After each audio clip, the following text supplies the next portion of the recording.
À l'endroit où il avait été crucifié, il y avait un jardin, et dans ce jardin, un tombeau neuf. C'est là qu'ils déposèrent Jésus. Jean 19, 41. Voilà, tout est fini. La lumière a brillé dans et les ténèbres n'ont pas accueilli. Plus que cela, ils l'ont tué, plongeant dans les ténèbres. Elles sont si denses que l'espoir n'est plus, tout est fini. Ils l'ont tué, le Fils de Dieu, parce qu'il était trop vivant, trop plein de vérité juste et obéissance, gênant pour les uns, trop libre pour les autres. Il parlait d'amour, il était l'amour, le chemin, la parole faite chair, lumière dans nos ténèbres, chemin vers Dieu. Chaque fois que nous refusons ces aspects de sa personne, qui en réalité sont des révélations de l'homme sur l'homme, nous roulons une fois de plus la pierre du tombeau sur nous-mêmes et sur lui. Aujourd'hui encore, en agissant de la sorte, nous tuons la vérité, la justice, la liberté, l'amour.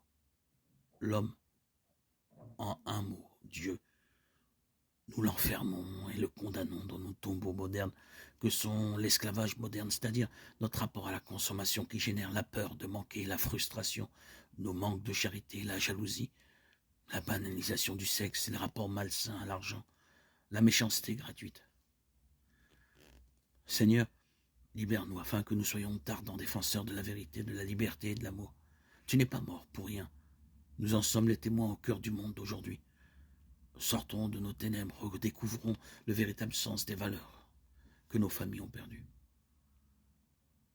Si le grain de blé tombé en terre refuse de mourir, la moisson de l'espoir des hommes ne pourra jamais fleurir. Vous êtes le sel de la terre, il faut garder votre saveur, vous êtes la lumière du monde. Il faut garder votre splendeur. Vous, mes amis, ne craignez pas, car je suis avec vous. Semez par moi au cœur du monde, à la plus profonde des nuits.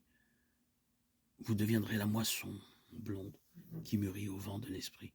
Vous, mes amis, ne craignez pas, car je suis avec vous. Vous êtes le blé de la terre, froment broyé pour faire le pain. Vous êtes le bon grain du Père, qui nourrit vos frères humains. Vous, mes amis, ne craignez pas, car je suis avec vous.